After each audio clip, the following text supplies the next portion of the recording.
And slowly he gets out of bed. Come on, let's have the vim and vigor of a Steve T-Rex. Let's go. Come on, Rex. Let's go. Come on. He doesn't want to do the stairs. It's okay, Rex. It's still the injury, I think. Once in a while he slips on these stairs. And let's hope I don't.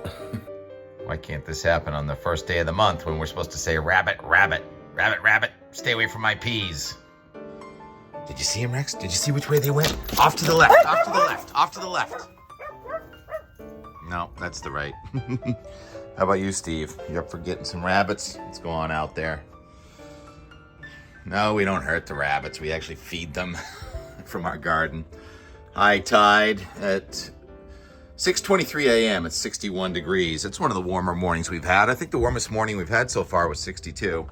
Talked about how yesterday might be the warmest day of the year for Boston so far, and it was a tie. Boston got to 77 yesterday afternoon, wind from the southwest more than the west.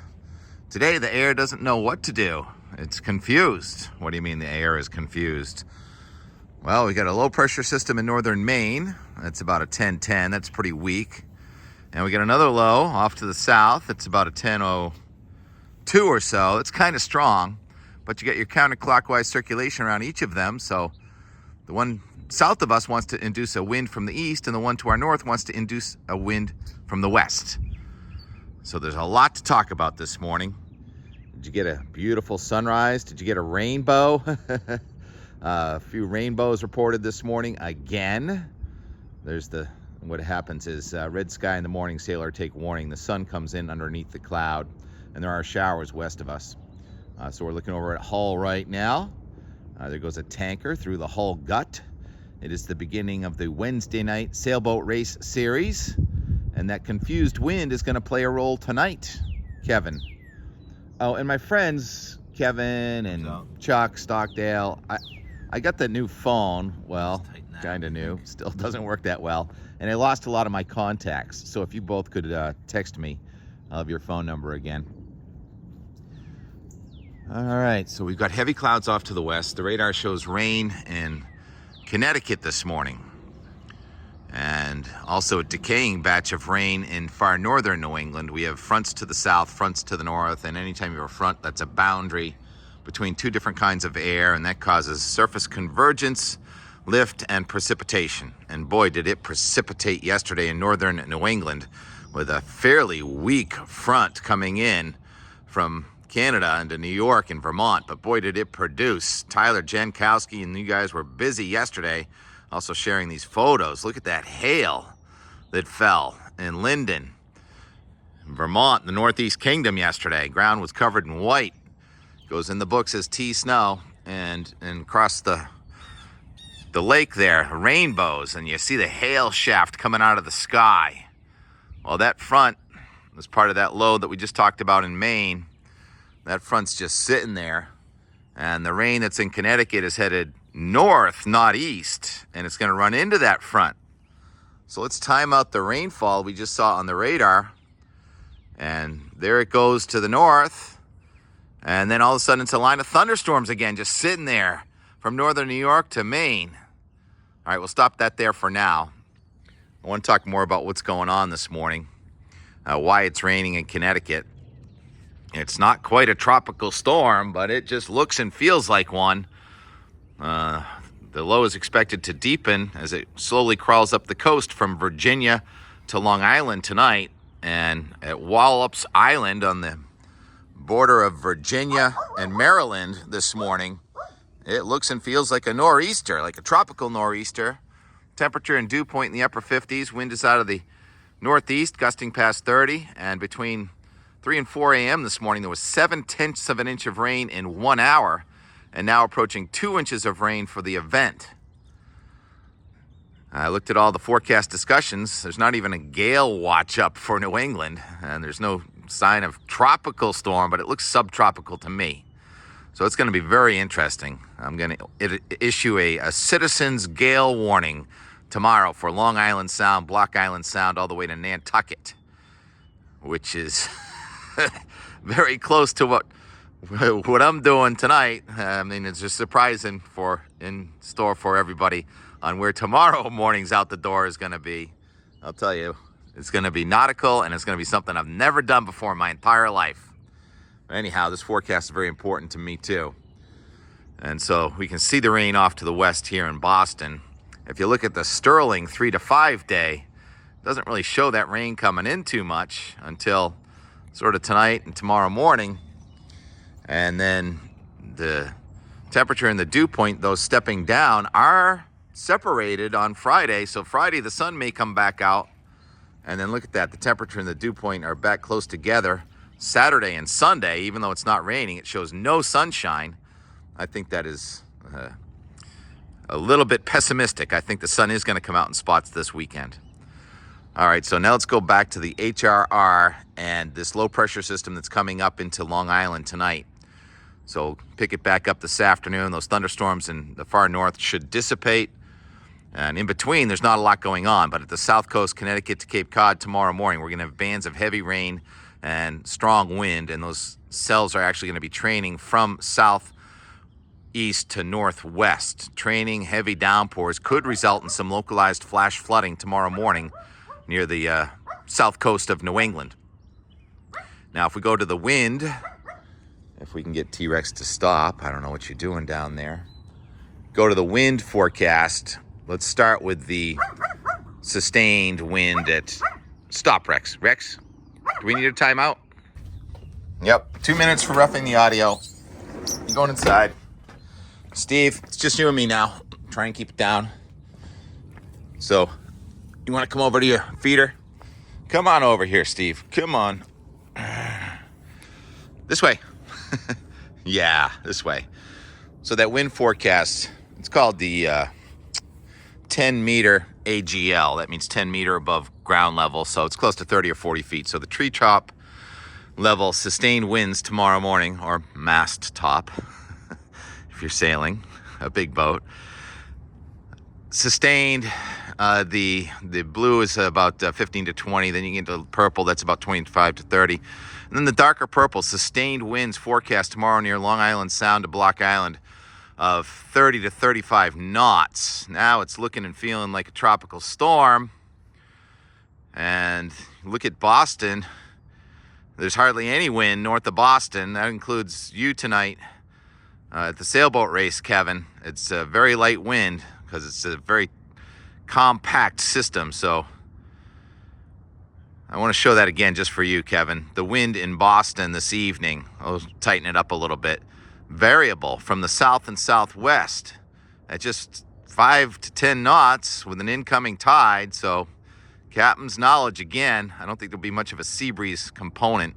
Temperature will be about 58 or so. Water temperature now is up to 53, but kind of a south wind. Okay, that's the specific forecast for the race that's going to be happening tonight.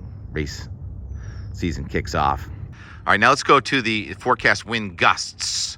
And then you get the purple bordering on red. Now you're talking about wind gusts, again, at about 10 meter above ground level of 45 to 50 knots if this HRR is correct. I think it's probably a little bit overdone, but you get the point. There's going to be a serious gale center south of New England tomorrow. And then let's go to the rainfall forecast called the quantitative precipitation forecast. And once again, you get into the reds, now you're passing 2 inches. You get into the yellows, now you're passing 3-4 inches. And then when you get into the mustards, you're passing 5 inches of rain possible in the next 60 hours. Most of that's tomorrow afternoon with the bullseye very close to Ledyard, Connecticut. That's where may see more than 5 inches of rain. So flash flooding is possible. Almost a tropical storm coming at us tomorrow.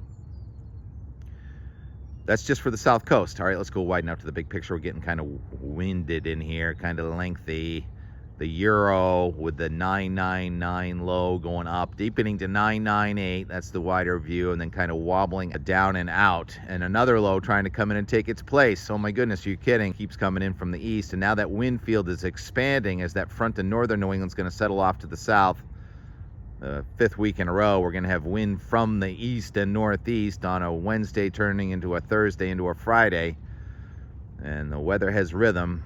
And then it looks kind of quiet over the weekend, but we may be stuck with a low marine layer. That was the reason for the clouds in Sterling all weekend. Even though it's not raining, it may be kind of cool and gray, talking 50s and mostly cloudy. Low clouds should burn off, I think, for some sunshine. Where it does turn sunny would be in the 60s to near 70, but at the coast, gray. Surf is going to be up. We're going to have about a 7 to 8 foot ground swell coming at southern New England with a period of about 8 seconds, and the wind should relax enough for some pretty good surf.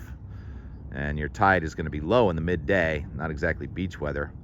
A lot of graduations and weddings and such going on. I think it's mostly dry but chilly. And of course, we're on this roll of beautiful Tuesdays.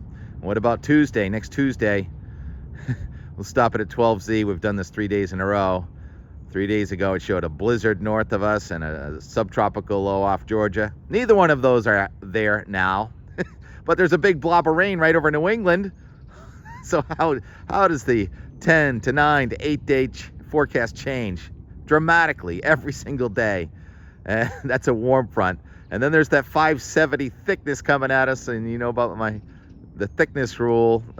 Warm air is less dense. So to go from the ground to the 500 millibar level, the higher the number, the thicker the lower atmosphere, and the warmer or hot weather it would be. And that means 85 to 90 if we can get the sun to come out and if this verifies. And so far that has not worked out at all in the last month. I don't know, for the 7, 8 day, 9 day forecast. So if it does happen, there'd be the first week in about 6 that we don't have sort of a backdoor front situation coming at us on a Wednesday and a Thursday. All right, having fun watching that calm water. Probably look fairly similar for you this evening, Kevin, with the ferries going through. And leave you with some and more yesterday. So fun, I get to go on Route 128. I love that. Kidding. But it was a big day for the Blue Hill Observatory. We had a strategic planning meeting.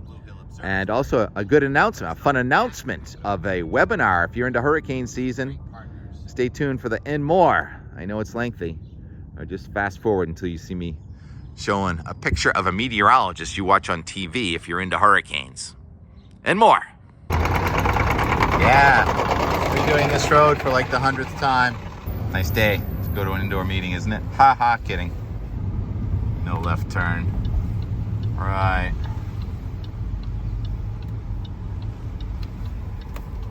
Thank you. It's because the rest of us don't even know the way if we don't take a left here. The strategic plan meeting is right up there at the Blue Hill Observatory, but it's not at the Blue Hill Observatory. We've got some great partners. Louder Brook. Take a slight left turn onto Longwood Drive. Oh, good. Thanks, Siri. Meditech, great partner. Yeah, we got an airport near here, too. That one's headed for Norwood, I think. So I like to park as far away as I possibly can. Gives me more time to think and to not be in the meeting. So I chose this very sparsely populated parking lot. Strategic planning for the Blue Hill Observatory, and I'm going to leave the phone in the car so we can put our heads down and figure out the future. The future of this beautiful afternoon shall be spent indoors. There's that glitch. Yay! Let's go to the Apple Store. Not today. All right, 5 o'clock. I survived the meeting. We were productive, and we decided there's only one thing we need to succeed there at the Blue Hill Observatory. You are invited to a webinar, and you're first to know. It is with Dr. Rick Knabb of the Weather Channel, and it's going to be June 4th. That's a Tuesday morning at 11 a.m. And we encourage you to join. And if you're not signed up yet to be a member of the Blue Hill Observatory, would really appreciate your support. Outside right now here in Westwood, the pollen is flying. It's about 80 degrees, and yeah, there's a lot of pollen out there. Right. Beautiful day. Almost like summertime, except for the wind's going to come in off the ocean for a couple of days. In case you didn't know, Dr. Knabb, he's the hurricane expert. He used to be the director of the National Hurricane Center. I am really stoked to get on Route 128 during rush hour. I really miss this part of my job. Zen, Tim, zen. Oh, wow, look at those 4 turkey vultures flying in formation. of the Great Blue Hill. Right there behind all those leaves and this traffic. North America's oldest continuous weather observatory. Climate data. Support your local Blue Hill. Bruins managed to go into the locker room at the end of the first period with a lead. Nicely done. Let's leave you with some Pussy Willow Seed. Captain Spacetime on the piano. It's called Up and Down, by the way. A time lapse. And the waxing flower moon over the invasive Norway maple.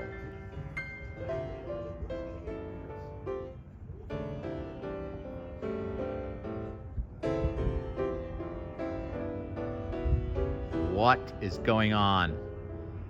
Very tall clouds out there somewhere casting shadows up into the altocumulus waves over eastern Massachusetts. It's a good sign for the black and gold. Playing in Florida. And up for now. You go black and gold.